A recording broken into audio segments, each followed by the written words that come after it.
जय श्री कृष्ण मित्रों, स्वागत है तमारू जय श्रीस किचन में। तो आज આપણે બનાવીશું બટેકા પૌવા। તો બટેકા પૌવા બનાવવા માટે અહીંયા મેં પૌવા લઈ લીધા છે। પૌવા વજનમાં 300 ગ્રામ જેટલા છે। તો જે આપણે રેગ્યુલર પૌવા વાપરીએ છીએ તેનો જ ઉપયોગ કર્યો છે મેં। જો આ રીતના પૌવા તમે લેશો ને તો પૌવા એકદમ સરસ ટેસ્ટી અને સ્વાદિષ્ટ બને છે। તો આપણે 2 થી 3 પાણીથી સારાથી ધોઈ લેવાના છે। હળવા હાથે જ ધોવાના છે। तो अहींया आपणे 2 થી 3 पाणीथी एकदम सरस रीते धोई लीधा छे। तो आ रीते आपणे बधुं ज पाणी नीकળી गयुं छे अने साराथी धोई लीधा छे। आपणे ज्यारे पौवा तो बधाना घरमां बनता ज होय छे अने बधाने एम पण थतुं हशे के पौवा तो बधाने आवडता ज होय छे, एमां शुं नवाई छे। पण आजे आपणे थोड़ाक अलग रीते बनाववाना छे। जे आपणा पौवा एकदम कोरा पड़ी जता होय छे, मोढामां जता ज डचुरो वळतो होय छे तेवा पौवा बने छे घणीवार। तो आज आपणे थोड़ाक अलग रीते बनाववाना छीए, एटले तमे मारो विडियोने स्कीप कर्या वगर जोजो तो तमने ख्याल आवशे। तो हवे तेमां आपणे 1 चमची जेटली खांड पौवानी अंदर ज एड करवानी छे। तो अहींया हूँ 1 चमची जेटली खांड एड करी दઉં છું। आ रीते तमे जो पौवामां खांड एड करशो ने तो पौवा आपणा एकदम सरस छूटा छूटा अने टेस्टी बनीने तैयार थाय छे। तो आ रीते आपणे पौवामां 1 चमची जेटली खांड एड करी दीधी छे। हवे पौवाने आपणे थोड़ीवार साइडमां मूकी दईशुं। तो अहींया मैं बटेका पण लई लीधा छे। बटेका पाणीमां पलाळी अने थोड़ुंक नमक एड कर्युं छे, जेथी बटेका आपणे ज्यारे चोळवशुं त्यारे झड़पथी चढ़ी जाय छे। एटले आ रीतना तमे जो बटेकानी अंदर थोड़ुंक पाणी अने नमक एड करी राखशो तो पौवा एकदम सरस बनशे अने बटेका चढ़ता पण नहीं वार लागे। तो हवे आपणे पौवा बनाववानुं शरू करीशुं। तो अहींया मैं एक मोटुं बाउल लई लीधुं छे। हवे तेमां हूँ 3 चमची जेटલું तेल एड करीश। तो अहींया आपणुं तेल गरम थाय तो अहींया मैं 2 થી 3 चमची जेटला सिंगदाणा लीधा छे, तेने आपणे तेलमां फ्राय करी लेशुं। तो आ रीते आपणे तेलमां एकदम सरस रीते सतळाई जाय, पौवामां एकदम सरस टेस्ट आवे छे। जो आ रीते आपणा एकदम फूटवा पण लाग्या छे। तो अहींया आपणा दाणा पण एकदम सरस रीते तळाई गया छे, तेने हूँ बहार लई लईश। तो अहीं आपणुं तेल पण सरस रीते गरम थई गयुं छे। हवे तेमां आपणे थोड़ा राई जीरुं एड करीशुं। तो राई जीरुं सरसना फूटी जाय पछी आपणे तेमां લીમડાના પાન एड करीशुं। तो अहींया राई जीरुं पण एकदम सरस रीते फूटी गया छे। हवे तेमां आपणे લીમડાના पान एड करीशुं अने चमची जेटली हींग एड करीशुं। हवे 1 चमची जेटલું આપણે અહીંયા આદુ અને મરચાનું કટિંગ કર્યું છે તે પણ આપણે એડ કરી દઈશું। તમે તમારા તીખાશ પ્રમાણે એડ કરી શકો છો।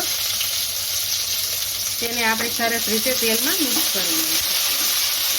હવે તેમાં આપણે જે બટેકા પાણીને નમકમાં પલાળ્યા હતા તે એડ કરી દઈશું। હવે તેને સરસ રીતે આપણે મિક્સ કરી લઈશું।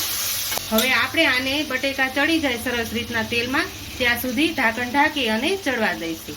તો હવે આપણે ચેક કરી લઈએ। तो अहींया आपणा बटेका थोड़ा सॉफ्ट थई गया छे। हवे तेमां आपणे एक मैं मीडियम साइजनी डુંગળી कटिंग करीने लीधी छे ते आपणे एड करी दईशुं अने एक मीडियम साइजनुं टमेटो कटिंग करीने लीधुं छे ते पण आपणे एड करी दईशुं। तो अहींया मैं टमेटा अने कांदा बंने एड करी दीधा छे। हवे तेने सारी रीते आपणे मिक्स करी लईशुं। हवे टमेटा अने कांदा सारी रीते सतळाई जाय त्यां सुधीमां आपणे बधा ज मसाला एड करी दઈએ।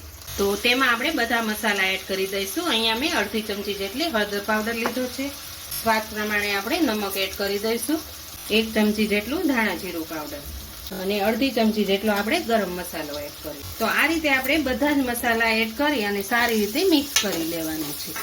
तो आपणा बटेका अने टमेटा अने कांदा एकदम सरस रीते चढ़ी जाय छे। તમે જો આ રીતે પૌવા બનાવશો ને તો પૌવા ખૂબ જ સરસ બનશે। બાળકોને લંચ બોક્સમાં કે આપણે સવારના નાસ્તા માટે કે સાંજ માટે બનાવતા હોય તો તમે આ રીતે એકવાર બટેકા પૌવા બનાવશો તો ખૂબ જ સરસ બની અને ટેસ્ટમાં પણ સારા બને છે।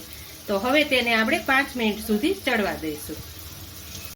તો હવે આપણે ચેક કરી લઈશું કે આપણા બધા જ મસાલા એકદમ સરસ રીતે ચડી ગયા છે કે નહીં। तो जो एकदम सरस रीते आपणा बधा ज मसाला चढ़ी गया छे, बटेका पण एकदम सरस रीते सॉफ्ट थई गया छे। जो तो हवे आपणे तेमां पौवा एड करी दईशुं। तो हवे तेमां आपणे बधा ज पौवाने एड करी दईशुं। પૌવા પણ આપણા એકદમ સરસ રીતે કોરા થઈ ગયા છે અને છૂટા છૂટા રહ્યા છે. તો હવે આપણે તેને સારી રીતે મિક્સ કરી લેવાના છે. જે આપણે અહીંયા સિંગદાણા પણ તળ્યા હતા તે પણ આમાં એડ કરી દઉં છું. હવે આપણે તેને સારી રીતે મિક્સ કરી લેવાના છે. તો અહીંયા આપણે પૌવાને એકદમ સરસ રીતે મિક્સ કરી લીધા છે. તમે જોઈ શકો છો કે એકદમ સરસ છૂટા બન્યા છે. જો આ રીતે. તો આપણા પૌવા અત્યારે તો બની ગયા છે, પણ હજી આપણા પૌવા અધૂરા છે. તો આપણે અહીંયા ગેસની ફ્લેમ બંધ કરી દઈશું. હવે આગળની પ્રોસેસ પણ શરૂ કરીશું. તો અહીંયા મેં એક તપેલી લીધી છે, તેમાં મેં પાણી ગરમ કરવા મૂક્યું છે. તો આ પાણીને આપણે 5 મિનિટ સુધી ગરમ થવા દેવાનું છે. તો અહીંયા આપણું પાણી થોડું થોડું ગરમ થઈ ગયું છે. હવે આપણે જે પૌવા બનાવ્યા છે તે આપણે આ રીતે તેની ઉપર મૂકી દેવાના છે અને ઢાંકણ બંધ કરી દેવાનું છે. તો આ રીતે આપણે પૌવાને 5 થી 7 મિનિટ સુધી પાણી નીચે મૂક્યું છે, તેથી વરાળથી સરસ બફાઈ જશે. તો અહીંયા આપણી 5 થી 7 મિનિટ જેવું થઈ ગયું છે. હવે તેને આપણે નીચે ઉતારી લઈશું. તો અહીંયા આપણે ઢાંકણને ખોલી નાખીશું. જો એકદમ સરસ રીતે આપણા વરાળની અંદર બફાઈ ગયા છે અને પૌવા પણ એકદમ સરસ છૂટા છૂટા બન્યા છે. તમે જોઈ શકો છો. જો તો આ રીતે પૌવા બનાવવાથી પૌવા એકદમ સરસ ટેસ્ટી અને સ્વાદિષ્ટ બને છે. તો આપણે પૌવાને નીચે ઉતારી લીધા છે અને પૌવા પણ આપણા સરસ બનીને તૈયાર થઈ ગયા છે. હવે તેમાં આપણે 1 લીંબુનો રસ એડ કરીશું અને ઉપરથી લીલા ધાણા એડ કરી દઈશું. હવે તેને આપણે સારી રીતે મિક્સ કરી લઈશું. તો તૈયાર છે આપણા બટેકા પૌવા બનીને તૈયાર થઈ ગયા છે. હવે તેને આપણે એક પ્લેટમાં લઈ લઈશું. તો તૈયાર છે આપણા અહીંયા બટેકા પૌવા. તમે જો આ રીતે ઘરે જરૂરથી ટ્રાય કરજો તો એકદમ છૂટા છૂટા અને સરસ બનીને તૈયાર થશે. તો જો તમને મારી રેસીપી પસંદ આવી હોય તો મારા વિડીયોને લાઈક કરજો, વધુમાં વધુ શેર કરજો અને હજુ સુધી મારી ચેનલને સબસ્ક્રાઈબ ન કરી હોય તો પ્લીઝ સબસ્ક્રાઈબ કરવાનું ભૂલતા નહીં. અને આજની રેસીપી તમને મારી કેવી લાગી તે કોમેન્ટ કરીને જરૂરથી જણાવજો.